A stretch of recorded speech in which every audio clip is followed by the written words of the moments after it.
Hi everyone, welcome back to my channel. ఈరోజు Monday special వచ్చేసి సింపుల్గా సాంబార్ ఎలా చేసుకోవాలో చూసేయండి.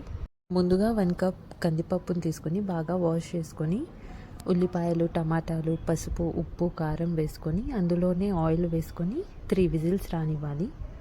సాంబార్ కోసం అయితే నేను సొరకాయ, దొండకాయ, వంకాయలు అయితే యూజ్ చేస్తున్నాను. అలానే ఒక పెద్ద నిమ్మకాయ సైజ్ అంతా చింతపండును కూడా నానబెట్టుకోవాలి. ఆలోపు మన పప్పు ఉడికిపోతుంది. మనం పప్పు ఎనుపుకునే ముందు వాటర్ సెపరేట్ చేసి పప్పు ఎనుపుకుంటే త్వరగా మెత్తగా అయిపోతుంది. ఈ విధంగా పప్పు గుత్తితో పప్పుని బాగా మెత్తగా ఎనుపుకోవాలి. మనం సాంబార్లోకి కావాలంటే ములక్కాయ, క్యారెట్, బెండకాయ కూడా వేసుకోవచ్చు. అది మన ఆప్షనల్. ఇంట్లో కూరగాయలను బట్టి నేను ఒక్కొక్కసారి ఒక్కొక్క విధంగా చేస్తూ ఉంటాను. ఈ టైంలో మనం చింతపండు పులుసు కూడా వేసుకొని కావలసినంత వాటర్ కూడా యాడ్ చేసుకొని ఎంత పలుచగా కావాలో ఒకసారి చెక్ చేసుకోండి. నాకైతే ఇంత పలుచగా సరిపోతుంది. ఇప్పుడు తాలింపుకి ఒక గిన్నె పెట్టుకొని ఒక 2 స్పూన్స్ ఆయిల్, ఒక 3 ఎండుమిరపకాయలు, 5-6 రెబ్బల వెల్లుల్లిపాయలు బాగా ఫ్రై చేసుకోవాలి. తర్వాతకి 1 స్పూన్ ఆవాలు, 1 టేబుల్ స్పూన్ జీలకర్ర వేసుకొని హింగువ వేసుకొని బాగా ఫ్రై చేసుకోవాలి. హింగువ వేయగానే ఒక అద్భుతమైన స్మెల్ వస్తుంది. ఆ టైంలో మనం ఫ్రెష్ కరివేపాకు కూడా వేసుకొని చిటపటలాడిన తర్వాతకి ఉల్లిపాయలు, దొండకాయ ముక్కలు, సొరకాయ ముక్కలు వేసుకొని పసుపు, కారం, ఉప్పు వేసుకొని బాగా మగ్గించుకోవాలి.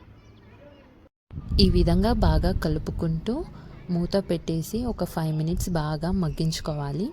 ముక్కకి ఉప్పు కారాలు మంచిగా పట్టే విధంగా కలుపుకొని మూత పెట్టేసి ఒక 5 మినిట్స్ మగ్గించుకోవాలి. చూసారా, కొంచెం మెత్తబడింది. ఈ టైంలో నేను వంకాయ టమాటాలు అనేది వేస్తున్నాను. ముందే వేస్తే వంకాయ టమాటా బాగా మగ్గిపోతుందండి. అందుకని నేను కొంచెం ఆగి వేశాను. అలానే సాంబార్ పౌడర్ కూడా వేసుకొని మరొకసారి బాగా కలుపుకొని మూత పెట్టేసి మరొక 5 మినిట్స్ బాగా మగ్గించుకోవాలి. చూసారా, బాగా మెత్తగా మగ్గిపోయింది.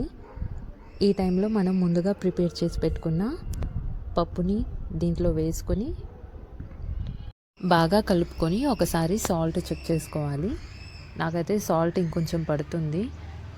మనం సాంబార్లోకి చింతపండు పులుసు, వాటర్ ఎక్కువగా యాడ్ చేస్తాం కాబట్టి సాల్ట్ కూడా ఎక్కువగానే పడుతుంది. నేను ఇంకొంచెం సాల్ట్ యాడ్ చేసుకుంటున్నాను. ఒక 1/2 టేబుల్ స్పూన్ ఉప్పు వేసుకొని మూత పెట్టేసి బాగా మరిగించుకోవాలి. మూత తీయగానే కమ్మటి వాసన వస్తుందండి. ఒకసారి బాగా కలుపుకొని ఇలానే మరొకసారి మూత పెట్టేసి 5 to 10 మినిట్స్ బాగా మరిగించుకోవాలి.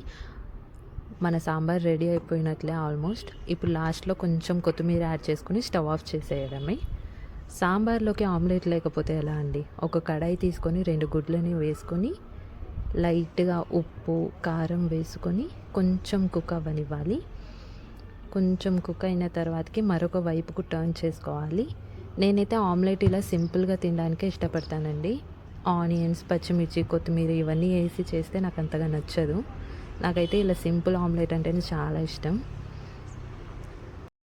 మీరు ఆమ్లెట్ని ఎలా వేసుకొని తినడానికి ఇష్టపడతారో నాకు కామెంట్ చేసి చెప్పేయండి.